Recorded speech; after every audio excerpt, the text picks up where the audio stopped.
میں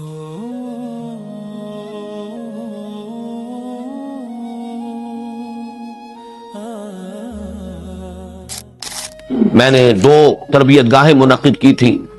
اور اس میں درس قرآن مولانا اصلاحی صاحب نے دیا تھا کہ آج کل بھی بعض لوگ یہ کرتے ہیں کہ رات کے پچھلے پہر اٹھ کر نہا دھو کر سفید براق کپڑے پہن کر پھر بیٹھتے ہیں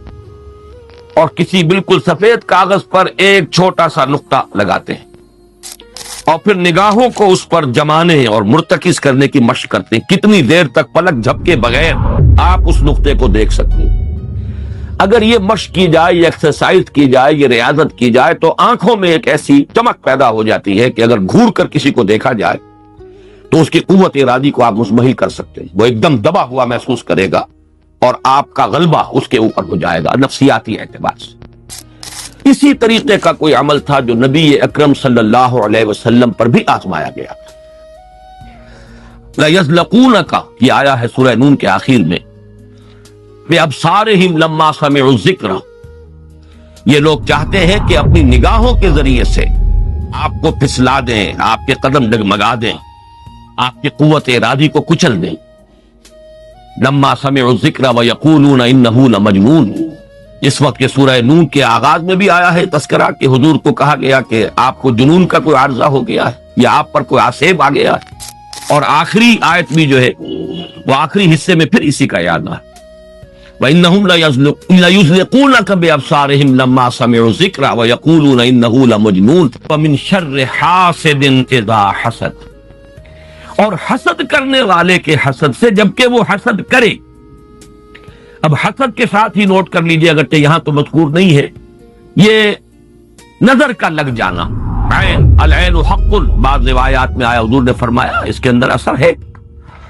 انسان کسی حاسدانہ نگاہ کے ساتھ کسی پر نگاہ ڈالتا ہے، اس میں ایک زہر ہے. یہ نگاہیں مسموم ہیں، اس میں زہر ہے موجود، سمی اثرات ہیں اور اس کے اثرات میں تو پڑتے ہیں. اور یہ جیسا کہ میں کر رہا تھا کہ جدید دور میں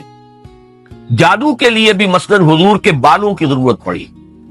اور یہ جینیٹکس کے حوالے سے اور جینز کے حوالے سے بات آج سمجھ میں آ جائے گی. اس لیے کہ جن ارواح خبیثہ کے ذریعے سے آپ کو کام لینا ہے، وہ جادو تو وہاں پڑا ہوا ہے اس کنویں کے اندر. وہ جو بھی تاثرات ہیں انہیں تلاش کرنا ہے، ان اثرات کو اس شخص معین کو، جس شخص معین پر جادو کرنا مقصود ہے، اور اس کے وجود کا کوئی جز جس کے کہ وہی جینز ہوں گے کہ جو ان کے اپنے وجود کے ہیں، ان کے حوالے سے گویا کہ یہ ایک راستہ ہے، یہ اس کی آئیڈینٹیفیکیشن کا ایک ذریعہ ہے. اسی اعتبار سے یہ حسد یا یہ نگاہ کا لگ جانا، میں سمجھتا ہوں کہ آج کی فزکس اگر تھوڑی سی بھی آپ پڑھیں تو ریڈیشنز نگاہ پار ہو جاتی ہے انسان کے. ایسی بھی تو ریز ہے نا، ایکس ریز کیا ہے، آپ کے وجود میں سے گزر جاتی ہے. یہ ultraviolet, infrared rays, یہ تمام کے تمام ایکس ریز یہ کیا ہے، وجود کو پھیر کر گزرتی ہے. تبھی تو اس فلم کے اوپر اثر پڑتا ہے جو فلم کے پیچھے لگی ہوئی اور آپ سامنے کھڑے ہوئے ہیں، آپ کی ہڈیاں علیحدہ نظر آ رہی ہیں اور گوشت جو ہے وہ علیحدہ نظر آ رہا ہے. یہ تمام چیزیں آج سمجھ میں آتی ہیں. اور وہ فوٹونز جن کا میں نے ابھی عرض کیا 1 ملین 5 دفعہ کہیے، 30 صفریں لگائیے ایک پر تو 1 ملی میٹر کا اتناواں حصہ جو ہے وہ ایک فوٹون ہے. یہ تو وجود کے اندر سرایت کر کے کہیں سے کہیں نکل جانے والی چیزیں. ان ریڈیشنز کے حوالے سے ایٹمک ایکسپلوژن جو ہے اس کی ریڈیشن ہے جو آپ کو معلوم ہے کہ جو ذرا ذرا سے حادثے ہو رہے ہیں، چرنوبل میں ہوا ہے، کہیں ہو گیا تھا بھوپال میں، اور اس کی پھر ریڈیشنز کے کیا کیا اثرات ہوئے، وہ شے نظر تو نہیں آتی، غیر مرئی چیزیں. آج کی دنیا میں جب آپ ESP کو مان رہے ہیں، ایکسٹرا سینسری پرسیپشن، نہ آپ کے کانوں کے ذریعے سے آپ کو پرسیپشن حاصل ہوئی ہے، نہ آنکھوں کے ذریعے سے، آپ کے سینس آرگنز انوالوڈ ہی نہیں ہے، but you are having perception, extra sensory perception. اسی طریقے سے ٹیلی پیتھی ہو رہی ہے. ایک بات آپ اپنے دل کے اندر، اپنے ذہن کے اندر جماتے ہیں، مرتکز کرتے ہیں، اور جس شخص کے ساتھ آپ چاہتے ہیں رابطہ، اس تک اس بات کو منتقل کر دیتے ہیں. یہ سب کچھ کیا ہے؟ اس کے بعد تو اس دور میں بھی اگر کوئی لوگ بات کریں، من شر حاسد اذا حسد، اور عقد کے ساتھ اس کو جوڑا گیا، ومن شر النفاثات فی العقد ومن شر حاسد اذا حسد. لیکن محض ردیف یا قافیہ یا فواصل کی رعایت سے قرآن میں کچھ نہیں ہے. وہ اس کا ایک فیکٹر، اس کا ایک عامل ہو سکتا ہے، لیکن محض اس کی بنا پر نہیں مانا جائے گا. تو اس میں یقیناً کوئی اور حکمت ہے. اور وہ حکمت تقسیم کی گئی ہے، ہمارے مفسرین نے تو اس کو یوں بیان کیا ہے کہ ایک حسد وہ ہے کہ جو دل میں پیدا تو ہے، آدمی کے اندر ہے، لیکن یہ کہ وہ اس کو باقاعدہ کوئی ایک ہمت کے ساتھ اور اپنے ایک عزم کے ساتھ، ارادے کے ساتھ بروئے کار نہیں لا رہا، تو اس حسد کے اثرات نہیں ہوں گے، اس سے پناہ مانگنے کی ضرورت نہیں ہے۔ میں اس کو اس انداز میں تو میرا ذہن سے قبول نہیں کرتا، اس لیے کہ حسد اگر پوٹینشلی ہے اندر تو اس کے اثرات ہوں گے، وہ ریڈیشن تو ہوگی، چاہے اس کا ارادہ ہو چاہے نہ ہو، وہ کیفیات جو ہے وہ اس کے سانس سے، اس کی آنکھ سے، اس کے وجود سے، وہ اندر اگر زہر گھل گیا ہے تو اس کے وجود سے نکلنے والی ساری شعاعیں جو ہیں ان کے اندر وہ اثر موجود ہوگا، وہ مسموم ہوں گی، زہر ان میں ملا ہوا ہوگا، اس کے اثرات ہوں گے۔ البتہ یہ کہ اس کے دو درجے ہم قائم کر سکتے ہیں، اور وہ یہ کہ ایک ہے غیر شعوری حسد، ابھی آپ کو اندازہ نہیں ہے، اندر ہی اندر کھچڑی پک رہی ہے، وہ اور بات ہے، لیکن جب یہ اس درجے کو پہنچ جائے کہ شعور کی سطح پر آ جائے، آپ کسی کی برائی چاہنے لگیں بالفعل، آپ چاہیں کہ اس کے اندر اگر یہ فضیلت کی بات ہے تو یہ سلب ہو جائے، اس کو پاس اگر یہ نعمت ہے تو یہ نعمت اس سے چھن جائے، مجھے مل جائے، یہی ہے اصل میں جس کو غبطہ اور حسد کا فرق کہا جاتا ہے۔ اور ایک جگہ پر حضور نے ایک حدیث میں لفظ حسد استعمال کیا ہے، لیکن مراد اس سے غبطہ ہے۔ لا حسد الا فی اثنین، کوئی حسد نہیں کیا جانا چاہیے سوائے دو اشخاص سے، ایک وہ جسے اللہ نے علم دیا ہے اور وہ علم پھیلا رہا ہے تو اس سے بھی اگر حسد پیدا ہو جائے تو کوئی بری بات نہیں، کوئی اچھی بات ہی ہے، اور ایک یہ کہ کسی کو اگر دولت دی ہے وہ دولت پھیلا رہا ہے اور عام کر رہا ہے، لوگوں کو اس کے خلق کے لیے خرچ کر رہا ہے تو اس سے بھی حسد۔ لیکن یہاں حسد غبطہ کے معنی میں، غبطہ یہ ہے کہ کسی میں کوئی خیر آپ کو نظر آئے تو آپ اللہ سے دعا کریں پروردگار مجھے بھی یہ خیر عطا کر دے، یہ غبطہ ہے۔ اور حسد یہ ہے کہ اس سے یہ شے چھن جائے، یہ ہے در حقیقت کہ جو بری شے ہے کہ کسی نعمت کا کسی دوسرے شخص سے سلب ہو جانا، اس کی خواہش جب پیدا ہو جائے اور جب یہ شعوری سطح پر آ جائے، یعنی ایک ہے اس کا ایک وہ جو جس سے کہ ابھی اتنی اس کی انٹینسٹی نہیں ہے کہ اس سے وہ ریڈیشن ہو، اس کی انٹینسٹی اس وقت ہوگی جبکہ وہ شعور کی سطح پر آ گئی اور انسان جو ہے جل رہا ہے حسد کی آگ میں اور چاہتا ہے کہ یہ نعمت اس سے سلب ہو جائے، یہ فضیلت جو ہے اس سے چھن جائے، تو یہ شے وہ ہے یقیناً کہ اس کے اثرات، اس کو میں اس وقت جدید فزکس کی اصطلاح میں ریڈیشن کے ذریعے سے اس میں لفظ واضح کر رہا ہوں، اس کے اثرات ممتد ہوتے ہیں، اور اس کے شر سے بھی پناہ مانگنے کی یہاں ہمیں تلقین کی گئی۔ تلقین محمد الرسول اللہ صلی اللہ علیہ وسلم کو ہوئی اور آپ کی وساطت سے ہم سب کو ہو رہی ہے۔ قل اعوذ برب الفلق من شر ما خلق ومن شر غاسق اذا وقب ومن شر النفاثات في العقد ومن شر حاسد اذا حسد۔ میں جب بھی یہ سورت پڑھتا ہوں تو اگرچہ یہ کہیں مجھے کوئی معصور تو یہ شے نہیں ملی ہے، لیکن اس کے فوراً بعد بالکل کسی تصنع کے بغیر میرے یہ الفاظ بھی زبان پر آ جاتے ہیں۔ اللہم انی اعوذ بک یا رب الفلق من شر ما خلقت ومن شر غاسق اذا وقب ومن شر النفاثات فی العقد ومن شر حاسد اذا حسد۔ اسی طرح قل اعوذ برب الناس ملک الناس، تو وہاں بھی اللہم انی اعوذ بک یا ربی و رب الناس و یا الہی و الہ الناس و یا ملکی و ملک الناس۔ تو اس طریقے سے گویا کہ اس لفظ قل کیونکہ یہ فعل امر ہے، حکم ہے، تو اس پر ہم اگر فوری طور پر اس کی تعمیل کیا کریں تو یہ اگرچہ معصور نہیں ہے، میں صرف اپنے ذوق کی بات کہہ رہا ہوں، اور بہرحال اس میں کوئی شے ممنوع نہیں ہے، دعا تو ہم مانگ سکتے ہیں، تو دعا ہی کی شکل ہے، تو جو الفاظ ہمیں اللہ نے تلقین کیے ہوں انہی کے حوالے سے ہم وہ دعا مانگے، تعوذ کریں۔ قل اعوذ بک، قل کو چھوڑ دیجئے، اعوذ بک،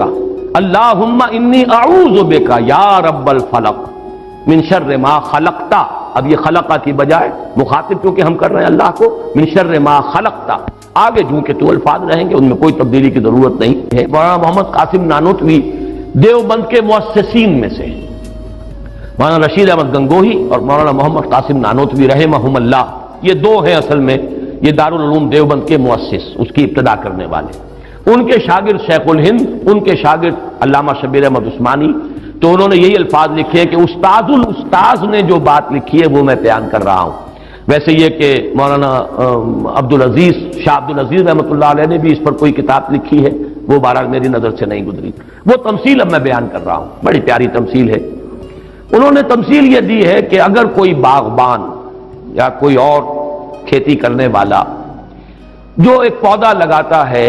کوئی فصل ہے اس کا، کوئی ایک جو ہے بیج یا دانہ پھوٹا ہے، اب یہ جو پودا ہے باغبان یہ چاہتا ہے یہ پروان چڑھے، پھلے پھولے، اسے کوئی گدن نہ پہنچے، کوئی نقصان نہ ہو، اس کی حفاظت کا بندوبست کرے گا تاکہ جس کام کے لیے یہ پودا لگایا وہ مقصد حاصل ہو۔ پودا تو مقصود نہیں ہے، مقصود تو اگر آم کا پودا ہے تو آم کا پھل اس سے حاصل کرنا مقصود ہے۔ تو 4 قسم کی اس کے اوپر آفات آ سکتی ہیں۔ پہلی آفت مثلاً حیوانات، جو سبزی خور حیوان ہے وہ اسے کھا نہ جائے، لہذا کوئی جالا آپ اس کے گرد جالی لگاتے ہیں، کوئی باڑ لگاتے ہیں، اس سے بچاتے ہیں، اور یہ جو جانور آ کر کھائے گا، بکری فرض کیجیے کھا جاتی ہے آ کر، تو یہ کوئی اس کی نیت آپ کو ضرر پہنچانے کی نہیں ہے، یہ اس کی طبعی ایک خاصیت ہے، یہ تو اس کی جبلت ہے، یہ اس کی طبیعت ہے، اس کا تقاضا ہے، آپ سے کوئی دشمنی نہیں ہے اس سے، بلکہ یہ کہ در حقیقت اس کی اپنی طبیعت کا ایک تقاضا ہے۔ چنانچہ وہ شعر بھی انہوں نے کوٹ کیا ہے، نیش اقرب ناز پے کی نست اقتضائے طبیعتش اینست، بچھو جو ڈنک مارتا ہے تو یہ آپ سے کوئی دشمنی اسے نہیں ہے، یہ اس کی طبیعت کا، اس کی جو بھی جبلت ہے اس کا تقاضا ہے۔ سانپ کے بارے میں بھی آپ کو معلوم ہے کہ عام طور پر اگر اس کو آپ کوئی نقصان نہ پہنچائیں، پاؤں پڑتا ہے سانپ پر تو وہ ڈنک مارتا ہے اور ڈستا ہے، ورنہ عام طور پر وہ حملہ نہیں کرتا، یہ اس کے دفاع کا ایک جز ہے، اس کی خلقت کا ایک جز ہے۔ ایک خطرہ تو یہاں سے آیا، آپ نے باڑ لگا دی، آج کل جو ہے جالی لگا دی جاتی ہے لوہے کی۔ دوسرا یہ کہ اس پودے کو نشو و نما کے لیے جو چیزیں ضروری ہیں اس کی کوئی روک ہو جائے، مثلا اسے دھوپ چاہیے، کوئی ایسی چیز آڑے آ جائے کہ دھوپ کی تمازت اس تک پہنچے ہی نہ، کوئی شے ایسی سایہ کی اس کے اوپر کیے رہے، یا پانی اسے چاہیے، پانی کے سوتے خشک ہو جائیں، یہ دوسری آفت ہے، پودا مرجھا جائے گا، کمڑا جائے گا، ختم ہو جائے گا۔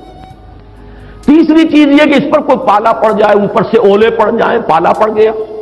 یعنی اس کی جو حرارت غریزی ہے جس سے کہ اس کی یہ پورا وجود جو ہے وہ حرارت غریزی جو ہے وہ ختم ہو جائے، اس کے نتیجے میں بھی وہ پودا ختم ہو جائے۔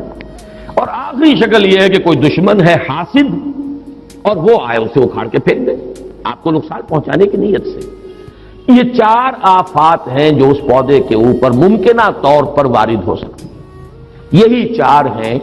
قل اعوذ برب الفلق من شر ما خلق، یہ وہ خلقت میں جو شر مضمر ہے، وہ اس کے خلقت کا جز ہے۔ نیش اقرب ناز پے کی نست اقتضائے طبیعتش کی نست، یہ تو اس کی طبیعت کا، خلقت کا، اس کا تقاضا ہے۔ دوسرا یہ ہے کہ وہ سورج ڈوب گیا، غروب ہو گیا، یا جیسے میں نے کہا تھا حیات معنوی یا حیات مادی کے لیے جو اسباب ضروری ہیں ان میں سے کسی کا سلسلہ منقطع ہو گیا، یہ ہے وَإِذْ شَرِّ غاسق اذا وقب۔ تیسری چیز کہ جو در حقیقت جادو کے ذریعے سے ہوتی ہے کہ اندر آپ کے کوئی ایسی شے ہو گئی جس سے آپ کے طبائع اور قوائے طبیعت جو ہے وہ کچھ شل ہو کر رہ جائے، یہ اندر سے حرارت غریزی جیسے اس پودے کی ختم ہو گئی، پالا پڑ گیا، جادو کا اثر یہی ہوتا ہے۔ یا تخبطہ الشیطان من المس جیسے آیا ہے کہ ایسی کیفیت ہو گئی کہ جیسے حواس پورے طور پر بجا نہیں ہے، حواس پورے طریقے سے قائم نہیں ہے، مجتمع نہیں ہے، تو یہ کیفیت جو ہے یہ ومن شر النفاثات فی العقد ومن شر حاسد اذا حسد، جیسے ایک دشمن نے آ کر دشمنی اور آپ کو گزن پہنچانے کے لیے، دشمنی نکالنے کے لیے پودے کو اکھاڑ کے پھینک دیا،